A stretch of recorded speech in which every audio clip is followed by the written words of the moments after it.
Sibong talakayan at paghihimay ng napapanahong mga isyu at balita ihahatid sa inyo ni Junfred Calamba. Saksi sa DYSP. Labanan ang fake news. Dapat totoo. Ang balitang ito ay hatid sa inyo ng Biogesic. Headaches can strike anytime, anywhere. Kaya always bring Biogesic anytime, anywhere. Choose ingat, choose Biogesic. Tanduay Ram 5 years. Tibay ng loob, tibay Tanduay. Saksi sa DYSP.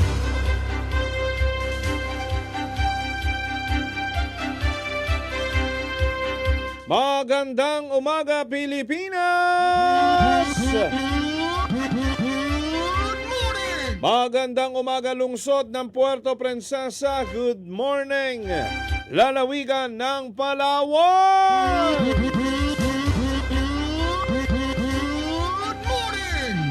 Huwebes na po ngayon, mga kapuso, February 26, 2026.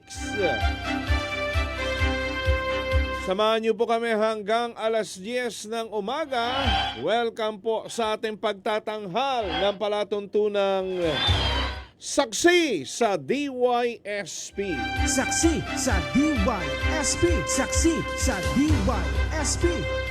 Sa ngalan po ng ating mga makakasama, Super Kenneth Calumres, Super Lolito Suiza, at Chief Bembe Bendanilio, ako naman ang inyong kapuso, ang inyong saksi, Junfred Calamba. Kumusta po kayo, mga kapuso? Sundan niyo po kami, ating mga balita at mga talakayan sa ating mga social media account. Sa Facebook, Super Radio Palawan, DYSP 909 kHz. Sa TikTok, Super Radio Palawan o DYSP Super Radio Palawan. And follow and subscribe din po sa YouTube, DYSP Super Radio Palawan Official.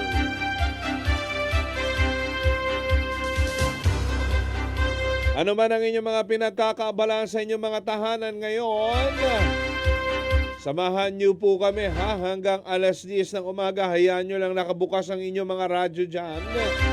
Habang kayo naglalaba o nagluluto, naglilinis, nagwawalis.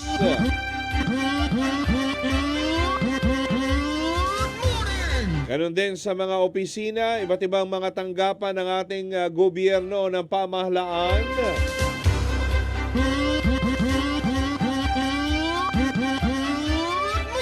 Huwebes pa lang ngayon, ha? Dapat masigla pa rin. Dapat punong-puno pa rin ng energy. At syempre ng pag-asa. Come on! Come on! Mga kapuso, noong pong February 20, araw ng Biyernes, meron na naman pong sinakmal ng buwaya. Diyan po sa bahagi po ng Balabac, Palawan, patay. Nakikipag-ugnayan tayo ngayon sa MDRRMO Balabac, mga kapuso. Pagka ilang linggo pa lang nakalilipas nung sa Sibaring, di ba? Doon sa isang laborer na naglalakad sa tabing baybayin, ang sinakmal din at nagkalusog-lasog yung katawan. Kinabukasan na po nakita yung bangkay. Ito, ganun din, mga kapuso. Kinabukasan na rin nakita, wala na pong buhay yung pong biktima. Diyan po yan sa Balabac, Palawan. Dami talagang buhaya dyan. Sabi nga po ng PCSD, may mga lugar dyan na mas marami pa ang populasyon ng buhaya kaysa sa tao. Another crocodile attack, mga kapuso. human-crocodile conflict. Kaya sa kailan ito, meron pong patawag na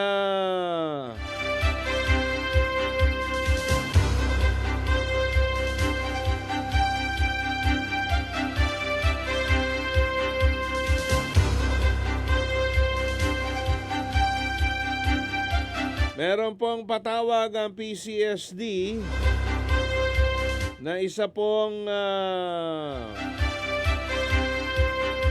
anong tawag dito? Hanapin ko lang ha, saglit lang ha.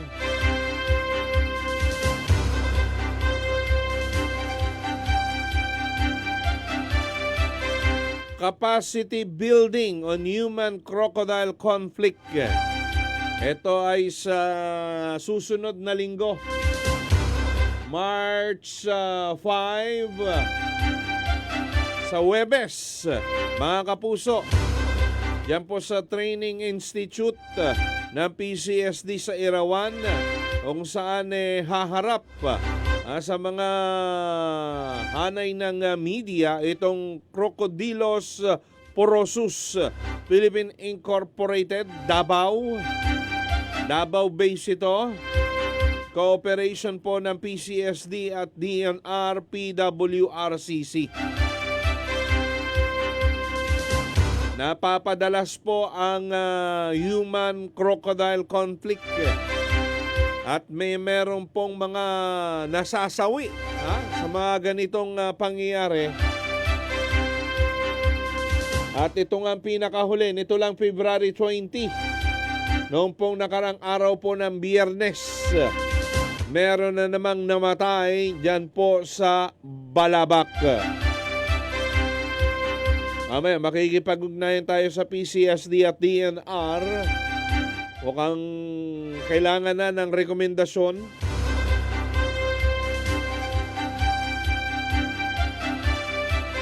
Uubusin ba nila ang buhaya dyan sa area o hahayaan lamang muna? Ay, magandang umaga sa ating po mga taga-pakinig, mga taga-pagsubaybay, mga ka-super radyo. Kuya Jojo Arino, good morning din. Kay Bitoy Aborot, good morning idol. Shout out naman daw. Sige po.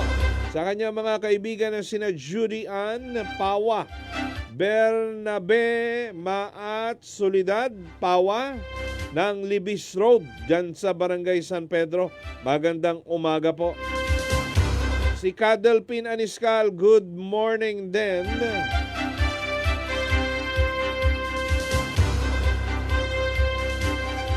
Samantala, sa kabila po ng mayroon na bang schedule ng press conference yung ating PPCPO? Yung task force na binuo, Special Investigation Task Group Infante. Kaugnay nitong pinaslang na ka-personnel noong pong nakalipas na Ash Wednesday. February 18 po yan. Naantabayan na natin para mas official. Hindi lang yung social media yung nagiging source natin ng mga impormasyon, mga kapuso. Dahil sa ngayon, yung ating mga kababayan, tanging sa social media umaasa. Paano nangyari, sino-sino yung mga suspect, di umano, no? May mga nasa 3 hanggang 4 na katao. Yung pong kinumisyon para trabahuhin itong si Joanna Infante, mga kapuso.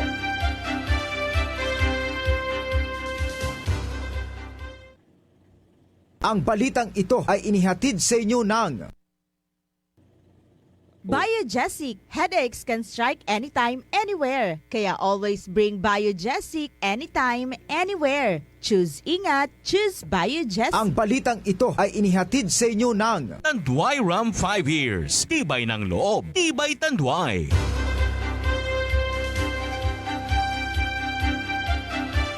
Ang binabanggit Ilang araw daw na tumira sa isang hotel malapit dyan sa Paliparan, yung may kagagawan, no? Nitong pagpaslang kay Miss Joanna Infante. Mukhang yung nahuling suspect, isa sa mga suspect ng PNP ay pinakawalan din kahapon. In-inquest pero mukhang execute ng waiver o hindi pumasok doon sa ito na nga yung sinasabi natin na wala na doon sa period ng tinatawag na hot pursuit operation. Yun ang binabanggit, di ba, ni Police Captain Brian Rayoso. Resulta daw ito ng hot pursuit operation. 5-6 na araw na hot pursuit operation pa rin ba yun na matatawag? Alas 8:24 ng umaga. Hanggang sa ngayon kasi wala pang detalyadong impormasyon na inilalabas yung ating pong mga otoridad, no? Yan habang sinasabi natin, habang pinatatagal nyo po yung mga binabagoong ninyo, yung mga impormasyon, nagkakaroon po ng duda yung ating pong mga kababayan.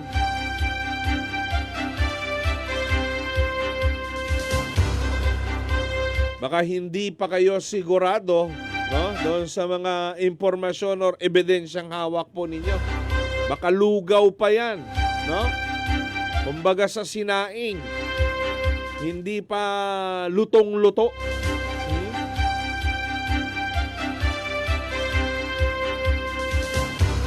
Yan ang challenge sa ating pong mga otoridad po ngayon, no? Lahat po ay nakabantay, lahat po ay inaabangan. Makukuha ba yung pong hustisya na tinatawag para po dito sa pinaslang na ka-up personnel? May mga inilipat na ng assignment. Si Manager Muhammad Naga S. Rascal ay doon muna sa Office of Deputy for Operation sa Head Office ng Civil Aviation Authority of the Philippines. Mga kapuso, may mga nagsasabi na iniiwas ba yung naturang opisyal doon sa investigation o para dyan ka, hindi ka makakilos, hindi ka makagalaw para impluwensyahan yung tumatakbong investigation. Kasi dinadawit siya di ba? Nadadrag yung kanyang pangalan, mga kapuso. Dahil bago paslangin itong biktima, meron daw pong mga irregularidad dyan po sa paliparan ng Puerto Princesa na hindi niya pumasikmura, no? Sayang nga lamang po at hindi niya nakompletong idokumento, no? At dalhin doon po sa tamang forum para maimbestigahan, para masiyasat. Meron nga bang korupsyon? Meron nga bang irregularidad doon sa mga transaksyon dyan sa loob ng ating pong paliparan?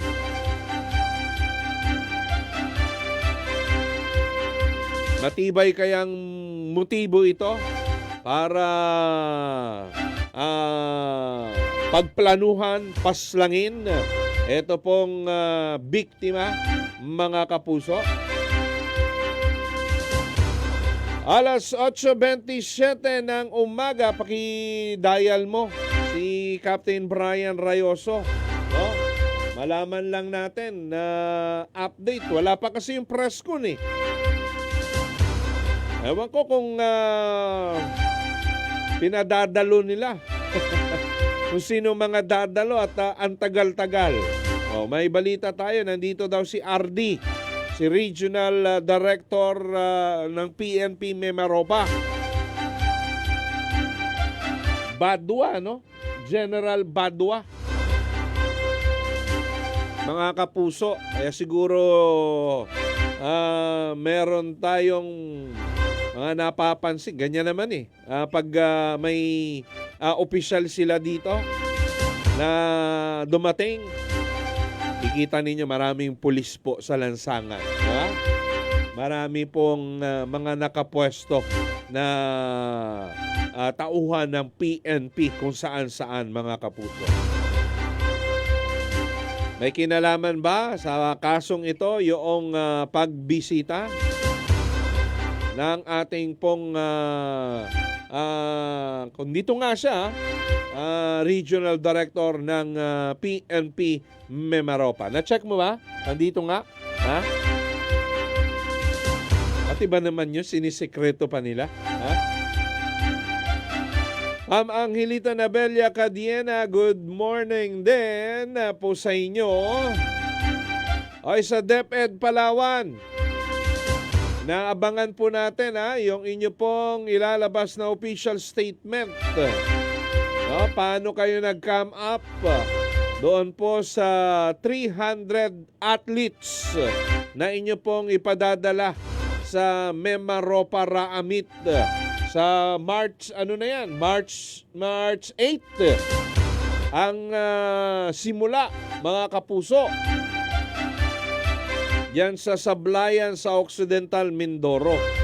No? Paano ninyo nahulaan na kahit wala pa ang provincial meet sa Batarasa, meron na pala kayong listahan ng dadalhin ng mga atleta dyan sa Mindoro? Kailan pa nagsimula yung ganyang pagpili ng mga manlalaro dyan sa DepEd, sa Division ng Palawan?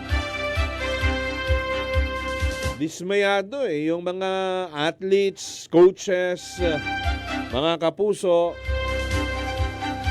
dahil daw sa wala pong malinaw na pamantayan sa pagpili ng mga atleta. No?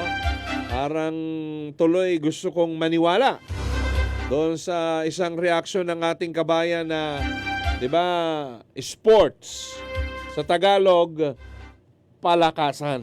Di ba? Parang gusto ko tuloy maniwala sa reaksyon na yun ng isa nating kabayan eh. Ha? Sports, ang dating palakasan. Di ba? Ganun ba yan? Division of Palawan, inaantay po namin yung inyo pong ilalabas na official statement. At sana nandoon yung elaborate ninyo yung pong mga guidelines ang pagpili ninyo ng mga atletang nasa 300 para isabak sa ating pong Mimaropa Raamit. Magdadala ng pangalan ng Palawan, no? Magbabandera sa ngalan po ng Palawan delegation. Yan bang 300 athletes na yan sapat para madipinsahan yung ating pong overall standing? No? Or sapat ba yan para kunin, ibalik sa Palawan ng kampyonato, elementary and high school level?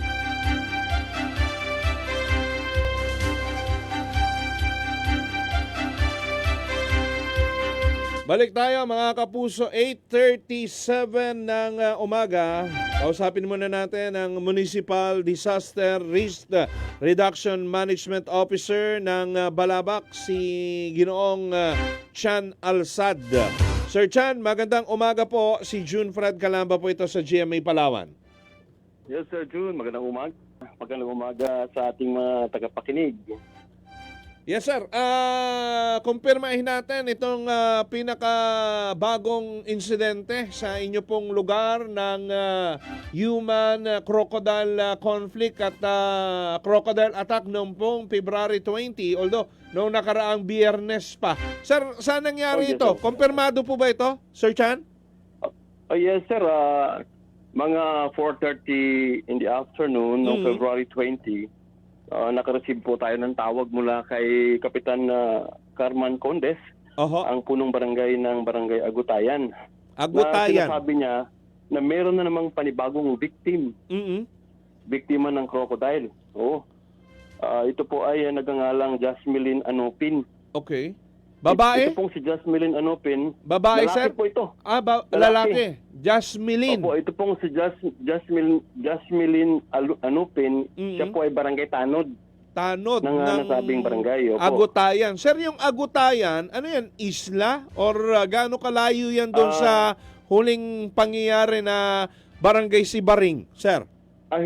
Ay malayo po sir, sa kabila po yun. Kabila. Facing west po Mm-hmm. yung barangay Agutayan na nasa mainland siya ng Balabac. Okay. At habang itong barangay Sibaring Island po yan na facing east. Okay. So, magkaibang Opo, sir, lugar, balik ko magkaiwalay. lang, sir, ito pong si Jasmine Anopin, siya po ay barangay Tanod ng nasabing barangay. Oo. Siya po ay nakatira doon sa sitio Sindalay. Okay. Ito pong sitio Sindalay, sir, bigyan ko lang kayo ng idea. Sige po. Ito pong sitio Sindalay, nasa dagat po ito. Mm-mm. Kami mga kabahayan. O, yun po ay sitio ng barangay Agutayan. At doon po siya mismo nadali. Oo. Ang kwento po sa atin ni Kapitan, dalawa po sila magkasama. Mm-mm. Nangingisda. Pagdating ng kasama niya, yun, binanatan na po siya ng buhaya. Oo. Hindi na kayanan ng kasama niya. Pinagtulungan nilang siguro hampasin yung buhaya o labanan yung buhaya. Mm-mm. Pero hindi na kayanan. Iniwanan siya ng kasama niya, humingi ng saklolo. Pagbalik nila doon, wala na doon yung kasama. Wala na po yung katawan doon. Wala na Opo. yung buhaya. Tinangay na. Wala na ng rin yung buhaya. Tinangay na po. Okay. So, Opo. kinabukasan na raw po nakita yung pong yung katawan, sir. Yes sir. Nung hapon na yun, after nang nakareceive tayo ng tawag, pumunta po tayo sa lugar. At si Kapitan naman, inimbitahan niya ang kanyang mga kabarangay na tumulong doon sa paghahanap. Okay. Mula nung hapon hanggang gabi, hindi po nakita yung katawan. Mm-mm. Kinabukasan na nakita ng mga residente yung katawan. Doon pa rin po sa sitio na yon ng Agutayan, sir. Medyo malayo sir, malayo. Malayo na. Oo. Opo sir, Oo. malayo ang pinagdalhan. Pero intact naman po ba yung parte ng katawan? Kasi yung sa Sibaring, nagkalasog-lasog sir. Opo sir, si Jasmine Anopin sir ay medyo intact pa rin yung katawan. Pero wala nang buhay. Wala na talaga. Wala Patay sir, na. wala na. Oo. Opo, sir. Diyan sa Ito Agutayan na yan, malungkot sir. na pangyayari. Sa Agutayan na yan, marami rin po talagang nakikitang pagalagalang buhaya dyan sa lugar, sir? Opo sir. Oo. Marami sir. Ano na po ang nagawa kung meron na ng PCSD, ng mga eksperto natin para bigyang babala kung meron yung ating mga residente dyan kahit yung pong barangay, sir? Yes sir, as usual sir, kagaya rin ng ating ginagawa sa ating opisina sa MDRRMO, nagkakandak pa rin po tayo ng IEC na tingin ko effective naman, maliit na percentage. Pero ang kailangan talaga namin sa Balabac sir, ang urgent na ulihin o kunin Ubusin yung mga na. buhaya. Kahit yung mga 5 feet, dalhin na dito sa kung saan man sila pwede dalhin. Yun talaga yung Dito gusto sa ninyo, no? RCC po, pwede po yan dalhin dyan eh. Opo. Yun talaga yung kagustuhan ninyo at rekomendasyon na hulihin lahat ng buhaya dyan sa lugar, sa Balabac, sir. Opo sir, tama na yung usap-usapan, tama na yung planning. I-urgent ang pangangailangan. I-urgent natin. Gawin itong sabihin na natin, focus yung mga ahensya ng gobyerno na may kinalaman dito sa buhaya. Naku, nananawagan po kami. Oo. Nananawagan ng pamilyang Balabacqueña sa pamamagitan ko na pumunta po kayo doon. O gawin na natin yung dapat nating gawin para sa kaligtasan ng pamilyang Balabacqueño at sa iba pang mga tao sa Palawan. Dahil Ito pong threat ng buhaya, hindi po ito biro. Sabi nila, nangingisda po kayo, kaya nakakagat.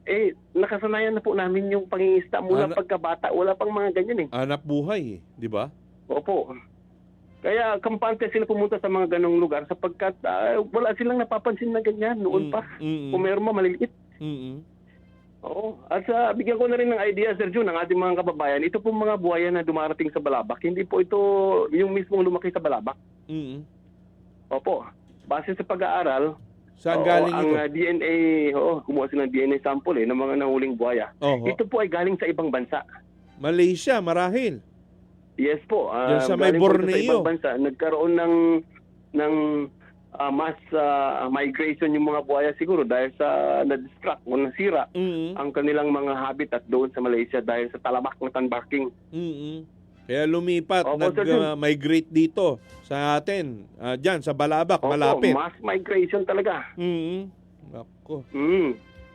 So talagang Kaya, naku. yun po, ang gusto ninyo mangyari, ubusin na, hulihin lahat para hindi na maulit ang mga Hulihin. ganitong insidente. Oo, wag naman, bawal naman talaga patayin. Mm-mm. Pangit naman talaga ang pumatay ng kahit anong hayop. Opo. Oo. Pero kung hanggat maaari patayin. Mm-mm. Oo, nakakapatay eh. Hulihin, dalhin dyan sa PWRCC. Mm-mm. Sige. Oo. Sir Jun, medyo emotional tayo Pasensya na. Sige po, Sir Chan. Sa Oo. dami ng ating mga kababayan na nakitang nagkalasug-lasug ang katawan, pamilyang mga lumuluha. Ang dami-daming nawala ng mahal sa buhay. Mm. Kaya medyo emotional tayo. Kaya please lang, yung mga hensya na may kinalaman sa buhaya, pumunta po kayo sa Balabac. Usap tayo, hulihin natin yung mga buhaya. Sige po. Sir Chan, maraming Opo. salamat sa confirmation ng balitang ito at kami susunod din na makikipag-usap sa DNR Penro na silang may access o may supervision dito sa PWRCC. Salamat po ng marami, Sir Chan Alsad. Sir. Sige, Sir Jun. Thank you po. Thank you po.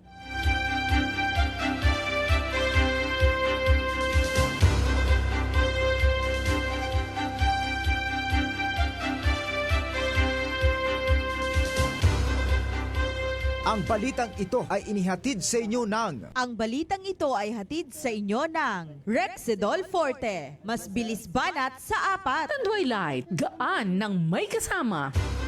Mga kapuso, ang inyo pong narinig, no? Talagang gustong-gusto na nilang makuha po, no? Mahuli yung mga buhaya dyan po sa Balabac area. Dahil napaka-perwisyo na sa kanila po mga residente, no? Hindi pa nagtatagal yung sa Sibaring, ito naman sa Agutaya na naman, patay din po yung pong sinakmal ng buhaya, mga kapuso. Hanggat maaari daw, dalhin na lahat dyan sa PWRCC. Sinasabi ng PCSD, wala daw sapat na lugar, walang sapat na personnel, at nangangailangan din ng malaking pondo, no?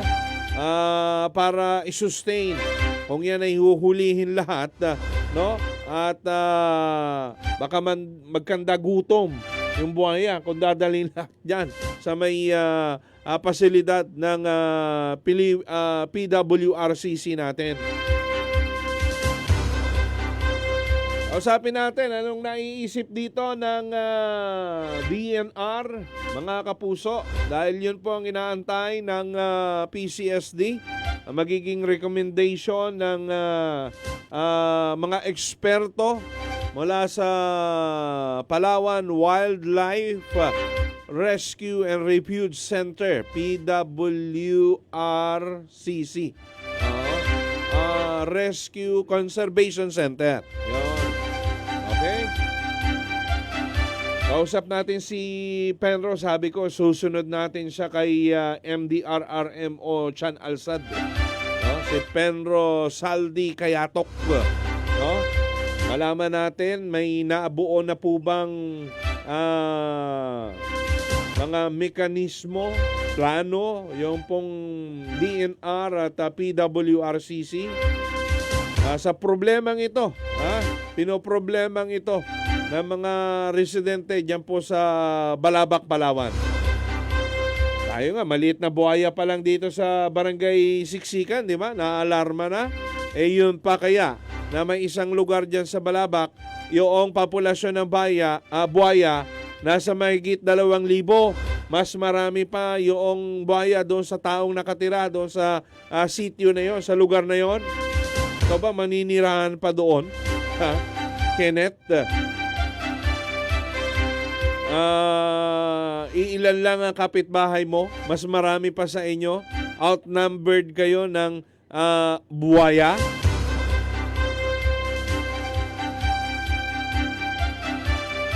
Kanina kausap na natin si Penro. Sabi ko saglit lang, unahin ko lang si MDRRMO. Okay?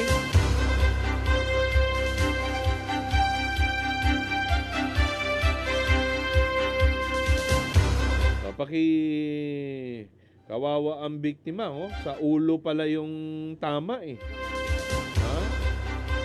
Sa ulo sinakmal, tapos may tama din sa may bahagi ng binti eh. Oh, sa may tiyan din. Talagang ano. Sige, kausapin natin ang ating Penro dito sa lalawigan ng Palawan, Penro Saldi Kayatok. Kaugnay pa rin ng usaping ito. Sige, bigyan mo ng monitor si Penro sa ngalan po ng DNR, mga kapuso dito sa lalawigan ng Palawan, Line 12. Penro Saldi, sir, magandang umaga. Si June Fred Calamba po ito sa GMA Palawan. Magandang umaga sa Mang John Fred sa GMA Palawan at sa lahat ng mga kasama natin dyan. At kayo din po yung mga tagapakinig ng inyong programa. Yes sir, salamat sa time ha, salamat sa oras. Pero ito, noong February 20 ay may panibagong crocodile attack na iba pa ito doon sa Sibaring na parehong patay po yung mga naging biktima. Sabi po ng PCSD ay yung recommendation na lang ng ating mga eksperto sa PWRCC sa inyo sa DNR kung ano pong gagawin. Diyan po sa mga buhaya, maaari bang hulihin yan lahat, ilagay sa isang pasilidad? Ano pong nakikita ninyo, Penro, sa DNR, sir? Yeah, actually medyo masalimuot kasi kung pag-aralan yung karakteristik ng isang buhaya. Mm-hmm.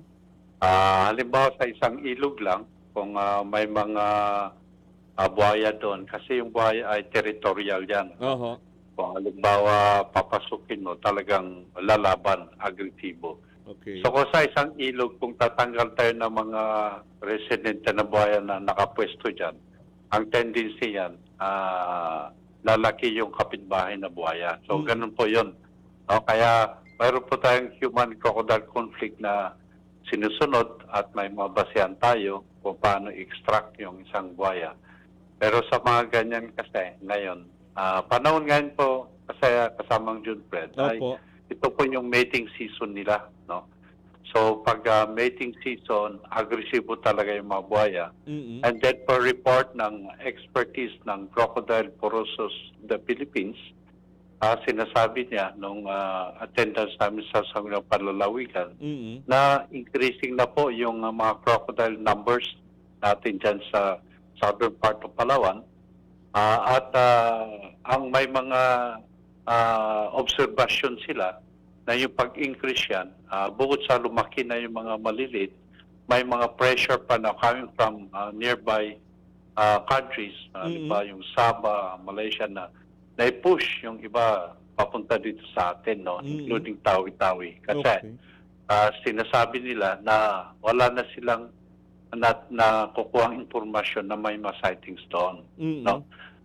So ganun po yung increasing number nga natin sa ang crocodile sa Balabac. So kaya may mga plano na nagawa yung through sa leadership ng PCSD, yung Crocodile Conservation Program dyan sa Balabac na kinukumbinsi yung LGU to implement yung mga yon, no? But again, siyempre, noon pa nagawa yun, so ina-update. So, kailangan talaga ng immediate action. Yun nga, we appreciate si MDRRMO, si Mendo Nabalao, doing initial activities like yung IEC. Kasi in the past, naglagay naman ng talaga ng mga signage yan, kung saan yung mga may sightings, hindi even doon sa bangka ng mga mangista naglagay. Pero may takot rin sila na baka maging ito sa bias, pinagtatanggal yung signages, mga ganun po, no? So, siguro, again, maglalagay again ng signage na site na unang nailagay ni na MDRRMO at Mendo, sa mga areas na yan. So pinag-aaralan, ilang beses rin na pag-usapan sa panlalawigan with the expertise. No? Kasi sa amin po sa PWRCC, and being ako yung pansamantalang nag-oversee sa management ng PWRCC, yung dating Crocodile Farm Institute, ay naisama kami doon sa subcommittee ng PCSD ENRC, no?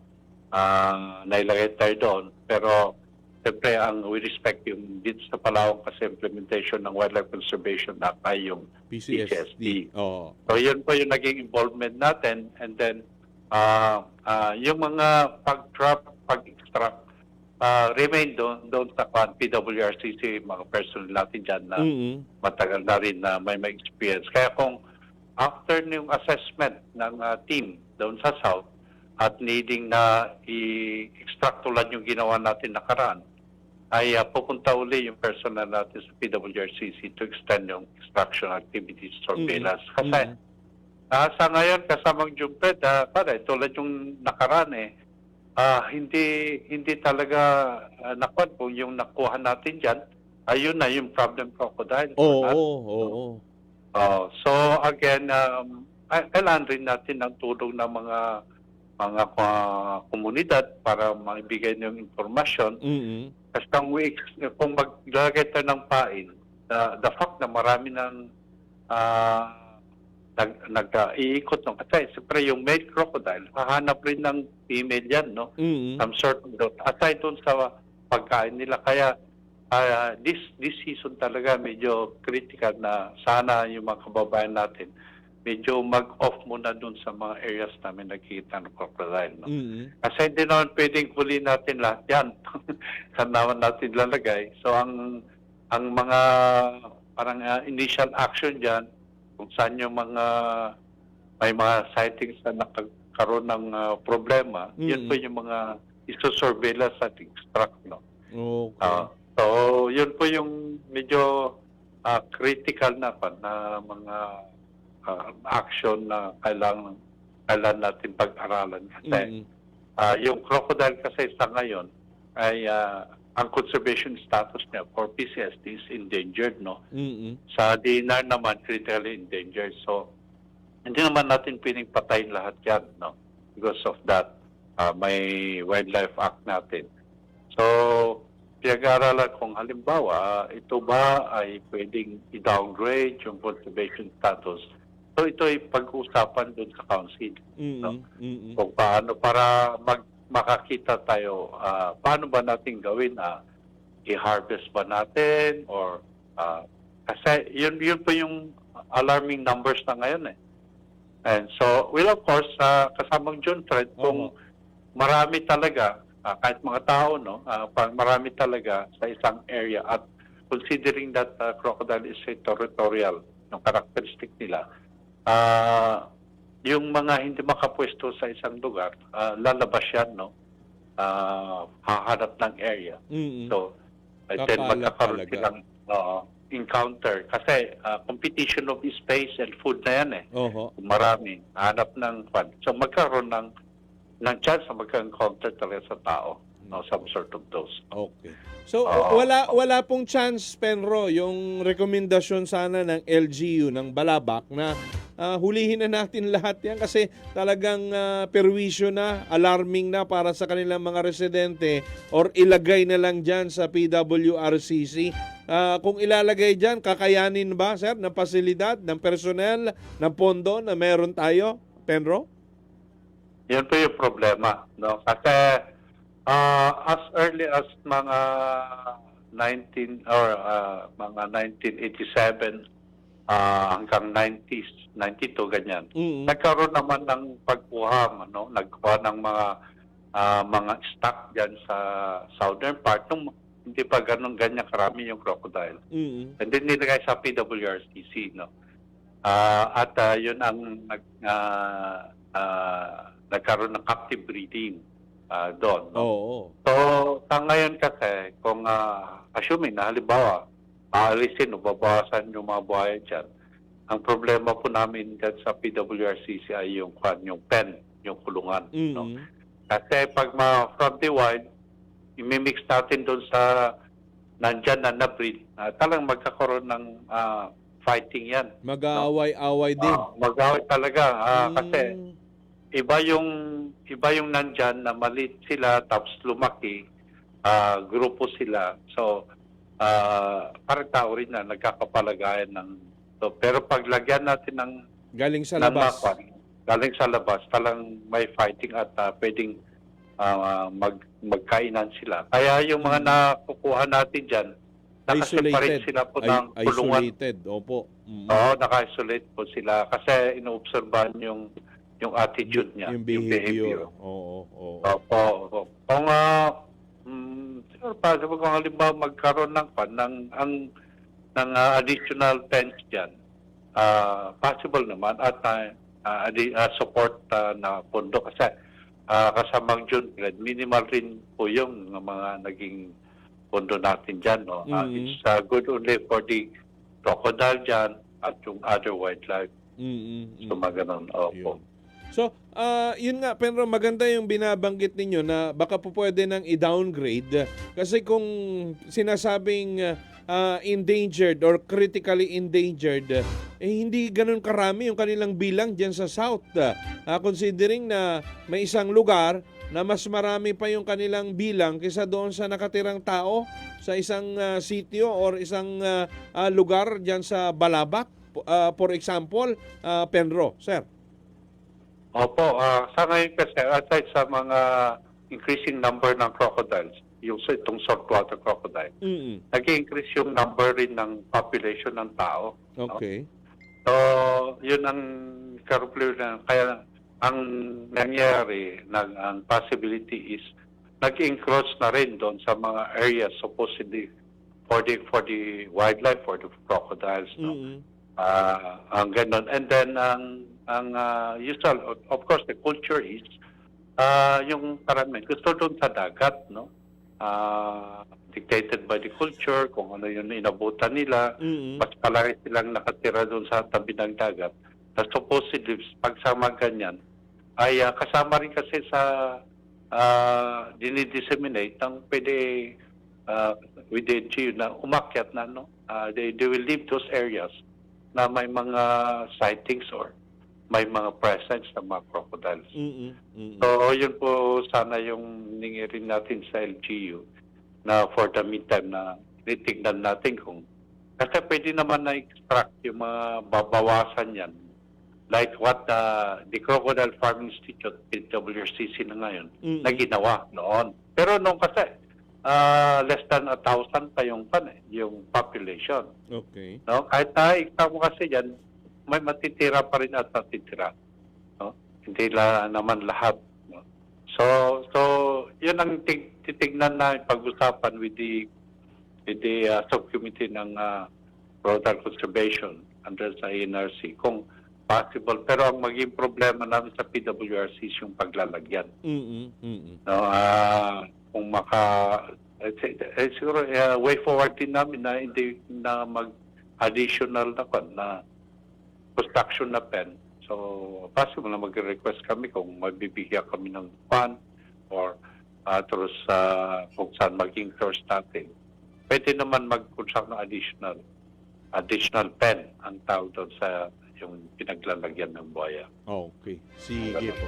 Mukhang mahaba-haba pang usapin talaga ito, Penro. Pero yun nga, syempre yung mga tao na nasa sitwasyon na ganito ang kanilang kinasasadlakan, talagang mahirap sa kanilang intindihin po yung posisyon ng gobyerno pagdating po sa pangangalaga at panghuhuli ng buhaya. Baka may nais po kayong may mensaheng iwan sa ating pong mga kababayan, Batarasa, Rizal, Balabac, Penro, yan talaga yung concentration sa ngayon may mga problematic areas na nagkakaroon po ng human-crocodile conflict. Sa ngalan po ng DNR, sir, go ahead. Opo, kami po ay nananawagan sa mga nabanggit na lugar, especially yung may mga sightings o malapit sa ilog, malapit sa dagat.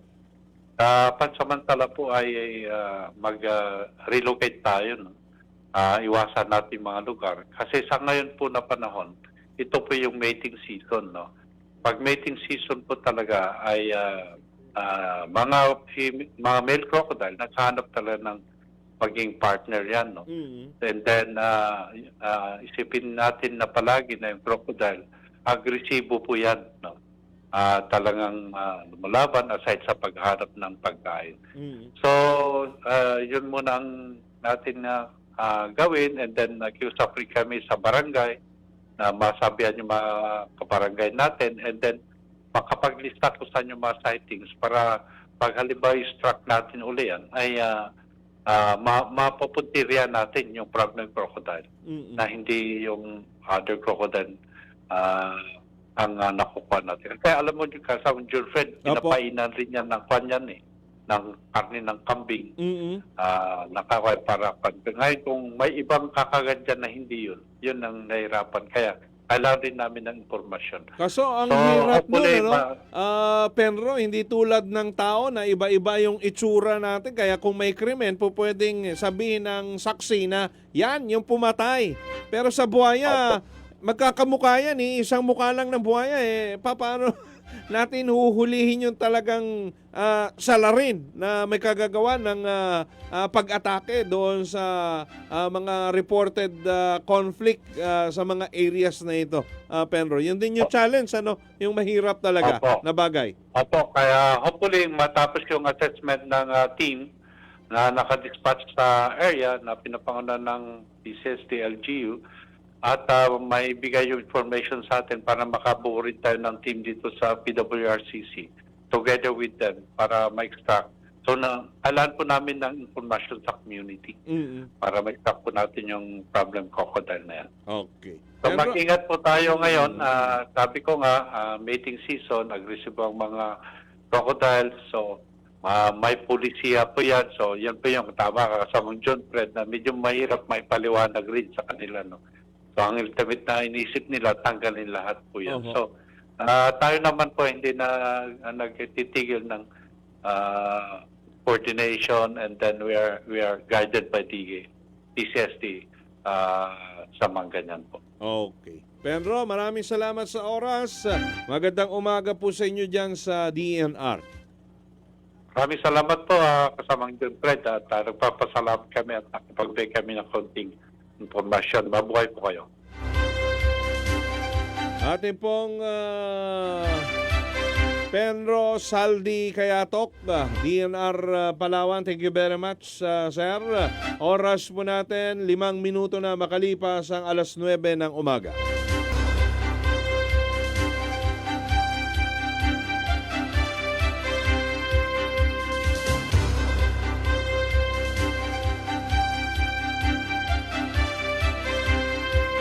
Mga kapuso, 12 minuto na makalipas ang 9:00 ng umaga.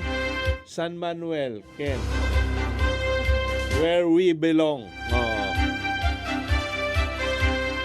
Mga kapuso, ayan, meron tayong bisita po tayo. Meron tayong bisita dito po sa studio, ano? Isa pong parent, actually kabarangay po natin. Saglit lang, ma'am, ha? Oo, papupwestuhin lang natin si Wilmar doon po sa concern individual. Okay?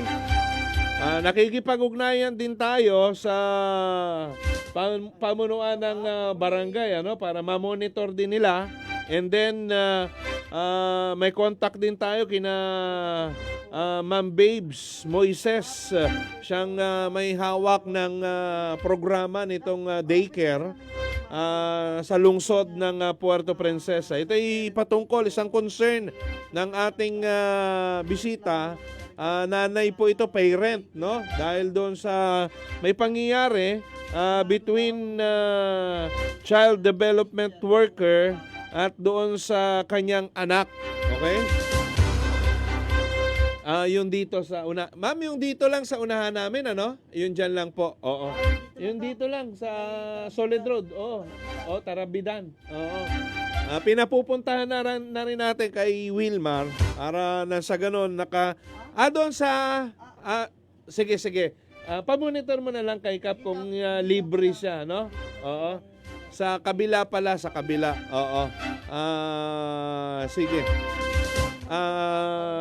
Bigyan mo muna ito si Ka para makuha niya yung pangyayari na sa ganun makapagsagawa din sila ng proper investigation dito sa mga babanggitin ni Ma'am. Okay? Ma'am, pwede pong gitna kayo ng konti yan para makita po yung inyong Chief, pakibaba mo ng konti yung camera natin. Para kasi makita ng yan. Sige pa, baba pa ng konti. Iyan, okay na. Iyan, okay na, Chief. Sige, pabatiin natin si Ma'am sa pong parent ng San Manuel Daycare. No? Pero marami kasing daycare dito sa San Manuel. To be specific, kausapin natin si Madam. Yan, nasa studio natin sa kabila. Good morning po sa inyo, ma'am. Good morning. Line 4. Okay. Good morning po, sir. Good morning. Ma'am, pwede pong malaman yung pangalan nila? Sige po. Ako po si Michelle Baco. Ma'am Michelle Baco. Chief, pakilapit yung mikropono kay ma'am. Medyo mahina yung audio niya. Sige ma'am, kahit kayo Ako na po si lamang Michelle po yung Baco. May lumapit. estudyante po ako sa Barangay Daycare Center sa likod ng Barangay Hall. Sa likod ng Opo, Barangay Hall opo, ito. opo. Okay, sige, mas malapit-lapit doon kina Kapitan, Ma'am Michelle, ano po bang nangyari? Sige po. May concern po ako about sa anak ko. Mm-mm. So ngayon, noong Martes, nasigawan niya yung anak ko. Okay. So, gusto ko siyang sitahin, pero ayaw ko kasi nirespeto ko pa rin siya. Mm-mm. Dahil baka mahihiya siya or kahihiyan pa rin niya ang inaano ko, iniisip ko. Mm-mm. Pero nung pagdating ko sa bahay, kasi yung anak ko, sabi niya sa akin, hindi na magpasok sa school, natakot na. Natakot na. Opo, natakot na. Parang na-trauma na. Okay. Ngayon, ginchat ko si teacher, si Ma'am Ruth Lagan. Okay. Sige, babanggitin na natin kasi siya, madami naman din parents na gusto siyang ireklamo. Baka hindi lang naglakas loob. Okay. So, ngayon, ginchat ko siya, private. Sabi ko, ma'am, concern ko lang po yung about sa anak ko kung ano yung ginawa mo kanina kasi natakot siya. Pero na-witness ko, nakikita ko. Kasi may isang parents doon na pumasok doon sa kusina. Ang sabi niya sa akin, B, yung anak mo nagagalitan ni teacher kasi nga ganito, ganyan. Tinatawag daw siya na hoy. Siyempre yung bata, may gustong sasabihin. Siguro kung sa pag-intindi niya ba na mali sa kanya sa panrinig niya na bakit siya tinatawag ng hoy. Dapat tinama niya. Hindi niya sigawan yung bata. Siyempre bata yan eh. Okay. Tapos, nung inulit po niya na pagka-uwian na sir, inulit po niya ulit kasi yung anak ko, tinawag po ulit siya ng hoy. Alam mo sabi niya, sir, hoy ka ng hoy. Kanina ka pa, hoy ng hoy. Tapos, sa lakas ng boses niya, natakot yung bata. Okay. At saka, hindi lang po sa anak ko yan ginawa niya. Ganyan po siya mag-approach ng bata, kung magtrato sa bata. Siguro, wala lang lakas ng loob na magreklamo sa kanya. Kasi nga, yung isang parents nga, nag-alis dyan. Sabi niya, kahit saan pa daw magreklamo yung parents na yun. So, ibig sabihin, kung nagreklamo kami tungkol sa bata, health ng bata, kumbaga, wala siyang concern. Kasi, gimblock niya ako eh. Kung ginchat niya ako na, sige mi, punta ka dito sa school, nandito pa ako. So, nung chinat ninyo siya, wala man lang po siyang reply. Okay. Pero nababasa po niya. Nasisin niya yung chat nyo. Okay. So, nababasa niya, ganito na. 11 AM yun. So, sabi ko, bakit kaya hindi siya nagre-reply? Pero nababasa niya. Ang ginawa ko, sir, ganito yon. 2:00 na ng hapon, inantay ko pa rin. Ngayon, sabi ko, mag-leave kaya ako sa GC at magpaalam ako. Kasi alam ng mga parents doon, active ako. Nandun ako palagi sa school. Sabi ko, mag-leave kaya ako. Pero magpaalam ako sa GC na aalis na ako kasi yung bata hindi na magpasok. Mm-mm. Hindi, sabi ko mag-leave na ako. Tapos doon siya nag-reply, sir. Mm-mm. Ang mali lang po niya kasi may nag-screenshot sa akin na doon siya, sabi niya, saan ba yung utak mo? Ano ba yun? Yung utak mo, kung ano-ano daw iniisip ng utak mo. Mm-mm. Eh di kung nireplyan niya ako private na, sige. Nag-usap punta ka kayo dito. ng Oo, maayos mag-usap sana. tayo ng maayos. Okay. Dalhin mo yung anak mo para Mm-mm. maano ba? May Maano ba paliwanag utak niya ng naman bata yung ba? side niya. Oo, okay. Kaso wala man, sir. Doon nung pag-leave mo sa GC, Doon po doon siya siging nag... ka-chat. Oo. Okay. So Ang may mal- naka-screenshot ng chat na Meron yon, po. ng mga message na Meron yon. po. Oo. Anong Tsaka- mga sinasabi doon ni teacher? Ang sabi niya sa akin, Mm. ano ba? Basahin ko ha. Sige po, Kasi- wag lang kung may mga foul na salita muna ha. Sige po. Kasi ako kasi yung parents na ayaw ko siya siraan ba. Kaya nga king message ko siya sa sa private para Mm-mm. hindi kami magkasiraan. Ayaw ko siya sasagutin sa GC kasi Okay. madaming siyempre mahihiya man siya kaya madami mang parents doon. So ngayon, ang sabi niya sa akin, wait lang po. Kasi Na-screenshot niya ng isa ring parent opo. at pinadala po sa inyo. Pinadala po sa akin, hindi lang po isa. Madami po itong parents na nag-send sa akin. Mm-mm. Naakala niya, kakampi niya yung mga parents doon. Mm. Sige, sabihin na natin, ganito na. Kasi ako sana, sir, hindi magreklamo kung baga kinausap niya ako. Kasi naman ako ng concern Ginchat ko siya Ginchat ko siya, sabi niya. Hindi ko sinisigawan ng anak ko. Tinatanong ko lang kung bakit huy tawag niya sa akin. Mm. Hindi niya sinisigawan, pero bakit na-trauma yung anak ko? Mm. Yan ang tanong ko po sa kanya. Okay. Kaso lang, nung nag-chat ako sa kanya, na tinanong ko siya na bakit hindi niya bakit, kumbaga pinipilit niya na hindi mo sinasigawan anak ko, tapos bakit na-trauma? Nag-chat ako sa kanya, doon ko na nalaman na naka-block na pala ako. Mm. So, ganyan po ang ginawa niya sa isang parents. Once na may parents dyan na nagreklamo sa GC, i-remove niya sa GC. I-remove niya para, kumbaga, magawa niya yung gusto niya, lilinisin niya yung gusto niya. Lilinisin niya. Hindi, yun nga ang naisip ko, sir, mag-leave ako sa GC para tingnan natin kung anong reaction niya doon sa GC. Bakit sa GC siya mag-chat? Pwede naman na i-private niya ako kung sabi kasi niya dito, ano ba yun? Hindi ka makapag-antay. Ano ba yun? Sabi niya na hindi ka makapag-antay, kausapin kita ng personal. Pero ito, 2:00 na ito ng hapon. Pero Okay. nag-chat ako sa kanya, 11 pa 11 lang. AM. Ay, kumbaga kung nabasa niya, ginchat niya ako agad Okay. para mapuntahan ko siya sa school. Pero nung time na nag-report ako sa barangay, nandoon po siya.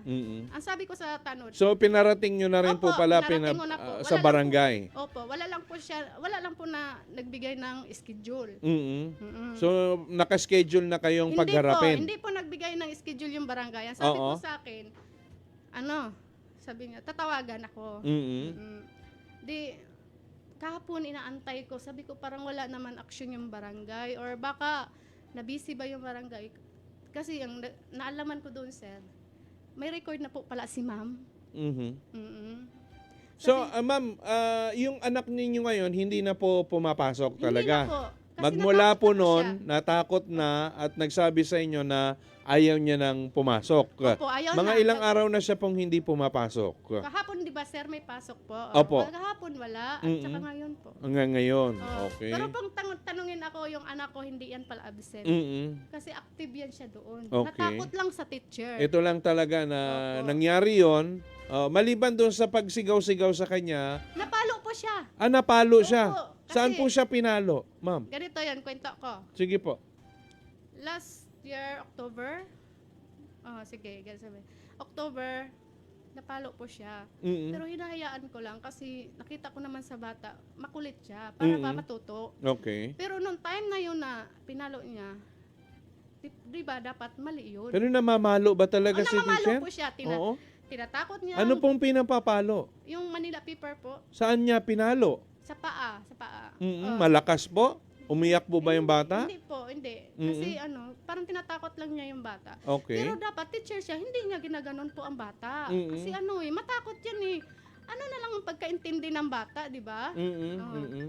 Tapos ngayon, sabi ko, Sabi ko magparadyo ako para kumbaga ma-aksyonan. Mm-mm. Baka hindi po ito nakakarating sa head ng daycare. Mm-mm. Opo. So ano pong gusto ninyong mangyari ngayon? Ano pong mensahe po ninyo kay teacher sa barangay, sa pamunuan po ng daycare na atin sige, din pong dito na po tayo ipararating po ito, yung bagay po na ito. Gusto At ko kukunin pong- din natin yung panig po ni, anong pangalan ni ma'am? Ma'am Roth Lagan. Ruth Lagan, na mukhang nandoon na rin, inimbitahan na po ni Kapitan, pinasusundan na po natin sa ating news team. Sige po, Ma'am Michelle.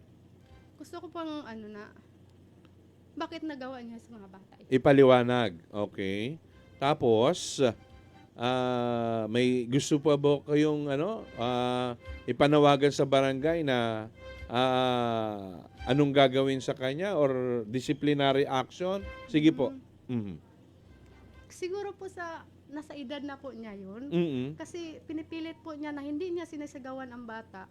Kumbaga sir ba, normal na sa kanya na ganun siya magsalita. Mhm. Pero sa bata kasi, parang natutruma. Okay. Oo.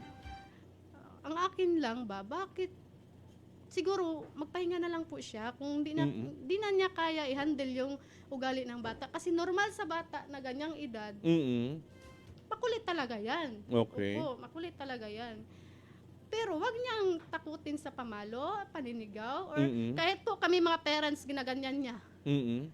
Kumbaga, kung may sasabihin siya, hindi siya private na, or kausapin niya na kayo lang dalawa. Hindi po siya ganun.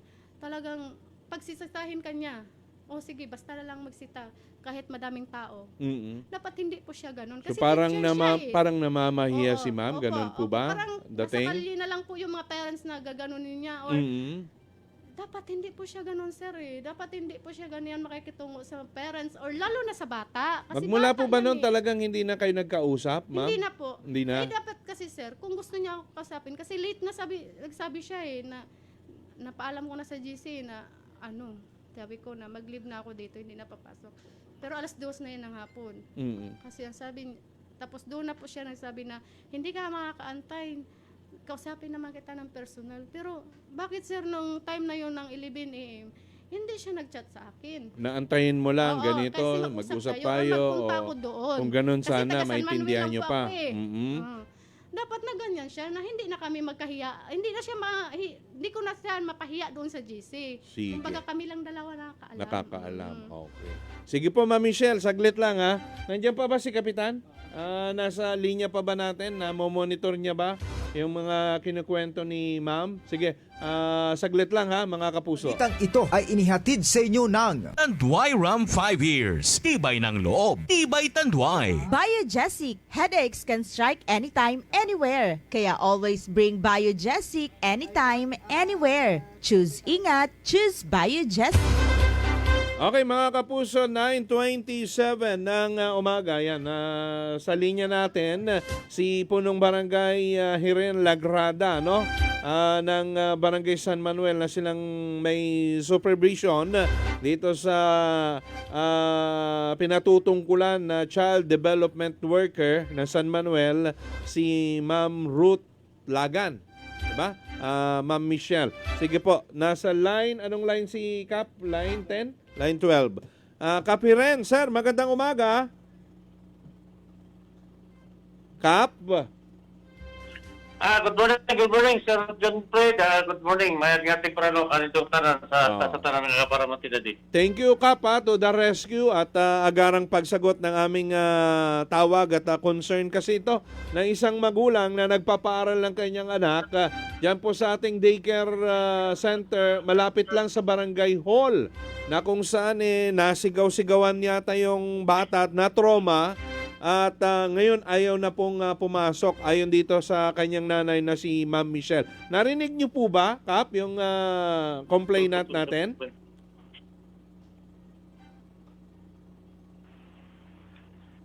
Kapiren, sir? Napuputol-putol po kayo dito pagdating. Okay. Na-monitor ninyo kahit yung ilang... Putol-putol po ang dating, Sir John Fred. Putol-putol. Okay, kasi may ano dito, may concern yung isang kabarangay natin, si Ma'am Michelle, na nasigawan yung kanyang anak ni Ma'am Ruth. No, ngayon, 2 araw nang hindi pumapasok yung bata dahil na trauma na, natakot na, ayaw na raw pong pumasok. May paliwanag po ba sa inyo si Ma'am Ruth sa bagay na ito, Kapitan? Sir?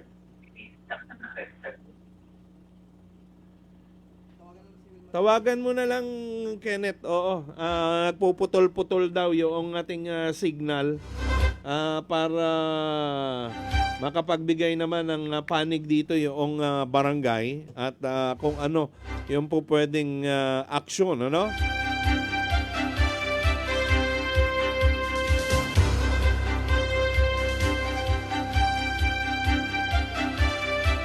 Si Wilmar nandoon din naman sa tabi, ano? Kasi pinasundan natin line 12. Super Wilmar? Yes, Super John Fred. Dito tayo sa tanggapan ni Kapitan Riz Lagrada. Nandyan din ba si... natin si Ma'am Rose Lagad. Okay. So, ibigay ko muna kay Kapitan Sige. yung telepono, Super John Fred. Oo. Kap, good morning ulit. Okay, hello, good morning ulit po. Good morning. Kap, ito nga, may concern yung isang kabarangay natin na nagpapaaral dyan sa daycare center natin malapit sa barangay hall, which is si Ma'am Ruth Lagan, yung pong worker natin dyan. Nasigawan daw po yung bata at ngayon takot nang bumalik na eskwelahan. 2 araw na pong hindi pumapasok at mukhang napalo at napagbuhatan pa ng kamay. Although hindi naman ganong kalakasan, pinalo daw po ng Manila paper sa may paa, banda. Sometime, kailan yun, ma'am? October? Pero pinalagpas nyo na yun. Palagpas ko kasi Okay. para matuto din yung bata. Dahil nakikita nyo naman Nakikita ko na, naman na makulit siya. Pero Okay. yan ay hindi nakakalimutan ng anak ko. Hello. Oo. Kap, any reaction kung meron ng paliwanag sa inyo si Ma'am Ruth? Opo. Maganda nga po yan. Kasi yan, may reklamo na nga sana dito sa kasi bukas ata sila magtatagpo dito sa barangay. So, mabuti naman is na karating na dyan sa radyo. Hindi po naman natin masasabi kung narinig lang natin ang panig niya. Siguro, pwede nga pakinggan po naman natin ang panig ng ating daycare teacher dito, si Ma'am Ruth Lagan. Sige po, Kap. Sige po. Oo. Very much welcome po. Opo. Bigay ko na po sa kanya yung telepono, paliwanag na lang, Ma'am Ruth, kung talaga itong discourage. Ma'am Ruth, good morning. Hello po. Good morning po sa lahat. Opo. Ma'am Ruth, ito yung concern ni Ma'am Michelle. Nasigawan niyo po ba talaga yung kanyang anak at ngayon nga 2 araw nang hindi pumapasok dahil natakot na, na-trauma na po sa inyo, Ma'am Ruth? Okay, ganito po yon. Kasi, ang po sa akin, sabi ng bata, Uy! Sabi niya gano'n. Tapos, sabi ko po, bakit huy? Sino ako? Tapos tinanong ko pa nga po yung ibang bata. Sabi ko, sino ba ako mga bata? Sabi nila, si Ma'am Ruth. Hindi ko naman po sinigawan. At saka may witness po ako, may ibang nanay sa loob ng daycare. Mas maganda na po na may ibang nanay doon sa loob ng daycare para may witness ako. At saka that time po, nandyan siya sa kusina ng daycare. Bakit hindi niya kaagad ako kinausap? Dapat po, bago siya umalis, kinausap niya muna ako. Tapos po yung ganito, yung di-chat niya po ako, hindi ko siya ni-reply kasi gusto ko mag-usap kami ng personal. Tapos po, ang ginawa niya, yung chat niya sa akin, pinorward niya doon sa GC. Ano po ang dahilan bakit hindi ko siya i-remove sa GC? Natural po, i-remove po kasi hindi niya ako kinausap na personal tapos kung ano-anong sinasabi niya sa GC. Dapat po, kausapin niya ako ng maayos. Ma'am Ruth, 11 a.m. daw niya kayo chinat ni Hoy ni Hay Opo. ay wala daw po kayong na kahit wait ka lang, may ginagawa pa ako, mag-usap tayo mamaya pagkatapos ko. Pero hanggang 2:00 daw po ng hapon, nasin nyo lang yung pong kanyang message, Ma'am Ruth. Yes po, ganun po ang ginawa ko. Kasi ang gusto ko po, mag-usap talaga kami ng personal. Kasi hindi kami magkakaintindihan ng maayos sa chat, di ba po? Pero bakit pinatagal nyo po at hindi nyo po ni-reply kaagad, Ma'am Ruth? Hindi ko po pala siya na-reply. Ang gusto ko, mag-usap kami ng personal. Yun lang. Hindi nyo siya tinatawag or inimbitahan natural po doon sa GC, nababasa ng ibang nanay. Dapat po kinausap niya ako at saka dapat bago siya umalis, kinausap niya ako. Yun pala, may problema na siya sa akin. Bakit hindi niya ako kinausap? Para nagkaintindihan kami. Okay, so parang may communication gap na nakikita ko. Nag-chat siya 11 hanggang 2 o'clock, walang reply. Yun naman pala din ang gusto ninyo, makausap siya ng personal pero wala kayong paabiso na magkita kayo personal, mag-usap kayo personal sa daycare, balik ka dito, ma'am, nanay, pag-usapan natin yung pangyayaring ito. Wala nang ganon, kaya sino ba? Sino ba? Ako nag-reply. Kayo ba yung Kasi alam ko po. Kayo ba nagtanggal Kasi sa kanya alam ko sa po. group chat o nag-leave talaga itong si Michelle? Inano ko po siya. Ni-remove ko siya kasi mayroon pang mga karugtong doon yung chat niya sa akin So, natural po i-remove ko siya para hindi na siya makapag-chat ng kung ano-ano. oo. Sa halip na i-remove, hindi niyo po ba sinabing, oy, teka, mag-usap tayo na lang ng personal. May ganun po ba, Ma'am May Ruth? sinabi po ako. Doon, ni-reply ko siya doon sa GC na sabi ko, may problema ka pala sa akin, dapat kinausap mo ako ng personal, hindi ko ka mag-chat-chat. Pero ano yun, natanggal na siya. Hindi Natanggal na na po. Natanggal Natanggal na ako ka sa GC. na. May nag-screenshot lang po sa akin na parents at sindin sa akin. ganun. Okay. Kasi gawain po niya yan, sir. Pag once na may nagreklamo na parents, i-remove niya sa GC. Tama po ba yun? Ma'am Ruth, ginagawa niyo raw po ba yun? Pag may magre-reklamong parent, tinatanggal ninyo kagad sa GC, ma'am? Ganito po kasi, sinong parents na naman ang sinasabi mo na ni-remove ko? Ay, sige, Natural ni-remove ko kasi kung ano-anong chinachat sa GT. Okay, ma'am. Personal ako. Bakit Sige. pala? Sige.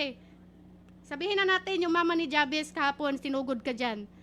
Bakit ganyan ka mag-approach ng parents? Or kahit na lang sa mga bata. May sumugod na, Opo, na sinugod nanay po na siya kahapon doon. Bakit po? Hello, Bakit? te. Kasi po, Hello, te. Huwag ka nang makialam Kasi po, doon. ganito. Usapan namin yun. Huwag kang makialam doon. Ma'am, Ganito. saglit po, saglit. Ganito po kasi yun. Sige. Hindi siya maganda makipag-usap sa GC. So, nabigla yung parents. Di pinuntahan siya.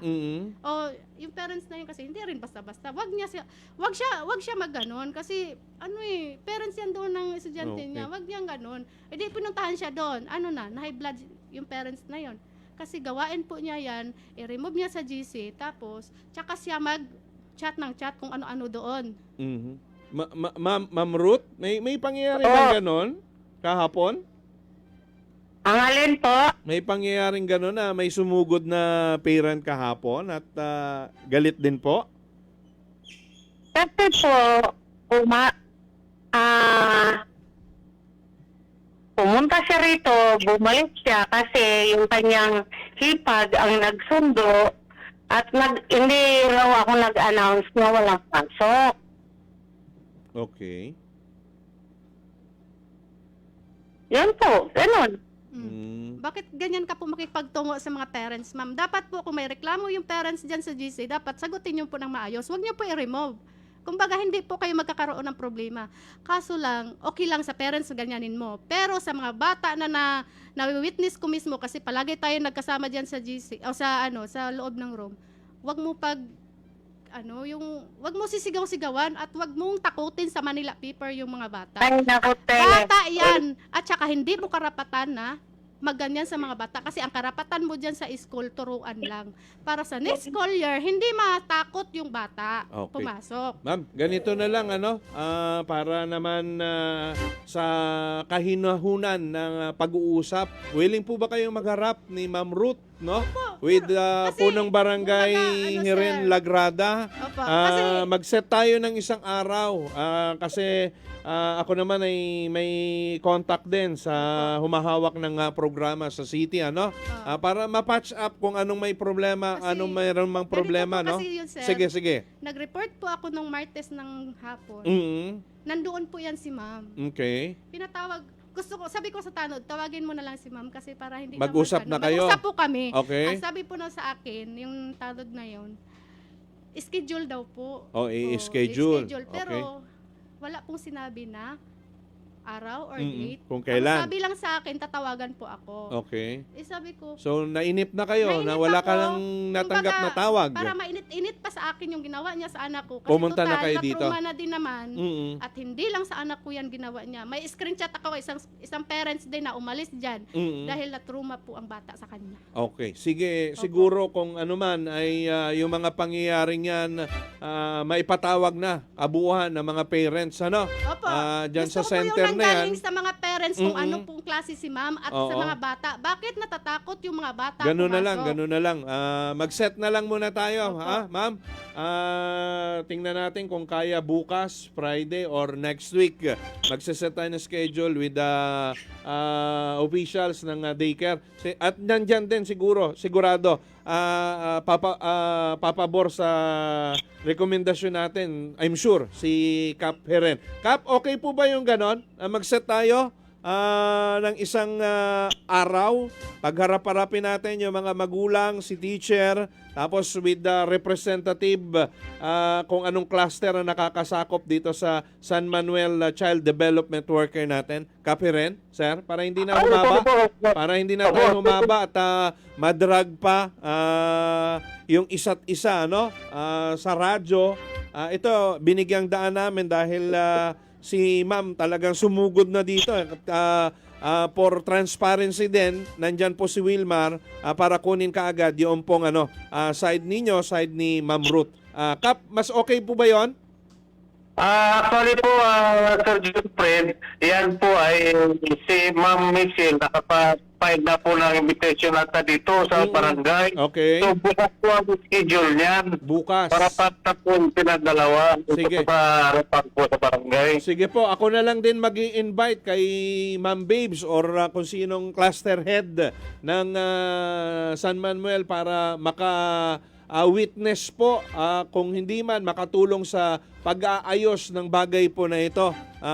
Kung mayroong mga hindi pagkakanawaan, matapos na, kung may hindi dapat gawin doon sa panig ni teacher, mapaalalahanan siya at hindi na maulit yung mga bagay na yon. Kapitan, sir.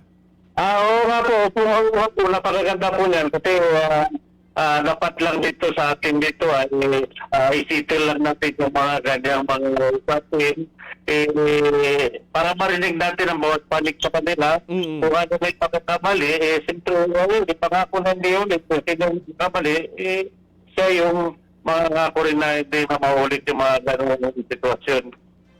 Sige po. Ma'am, okay po ba yun sa inyo? Bukas daw po. Opo, okay lang po. Kasi yan talagang gusto ko magkaharap kami. Pero hindi kasi siya nagsa sa akin, sir. Dapat nagsabi siya sa akin na gusto niya ako kausapin. So, wala Hindi po talaga, sana kami Walang magkaabot sa ni ganito. huy ni hay na Opo, ganito. opo. Sana hindi po malaman Okay. ng ibang parents. Opo. Ma'am Ruth, okay po ba sa inyo? Bukas, magharap-harap tayo ulit dyan sa barangay? Ito okay. Nagtatawag po siya, Sir Goodfred. Okay rin daw po. Okay naman. Sige. Kap, yun na lang muna, ma'am. Standby muna tayo. Bukas natin ituloy ito sa barangay, Salamat para po. hindi na masyadong mag-ingay pa at madrag kayo, si teacher, at yung barangay. Okay? Sige po. Thank you, Ma'am Michelle, sa tiwala. Salamat po sa inyo. Sana yung bata, Gusto matingnan ko po ng gusto ko po tanungin intervention, yung bata. social worker, kasi baka talagang na-trauma, tumatak sa Ano kanya kasi yung sir, pangyayari ganito, yun. nag-report po ako sa barangay. Tinanong po ito doon kung anong ginawa ni teacher. Sabi niya, pinalo ako sa paa. inaway ako ni teacher. Mm-mm. Ayan ang sabi ng bata, hindi ko po yan Okay. tinuturuan yung anak ko. Oo. Opo. Sige po. Ma'am Michelle, thank you very much ha. Thank you po. Thank you sa pagtitiwala. Kap, magandang antabayanan. Bukas po yung magiging pag-uusap at paghaharap dyan sa barangay. Thank you very much, Kapitan Hiren. Thank you po. Thank you din po. At saka magandang umaga po sa inyo lahat. Okay. Wilmar, Super Wilmar.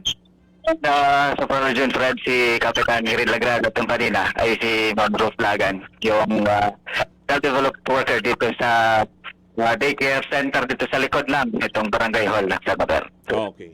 Sige, bukas Kaya balikan natin yan, balik po natin. Super Wilmar. Alas 9:44, commercial muna natin. Saglit lang.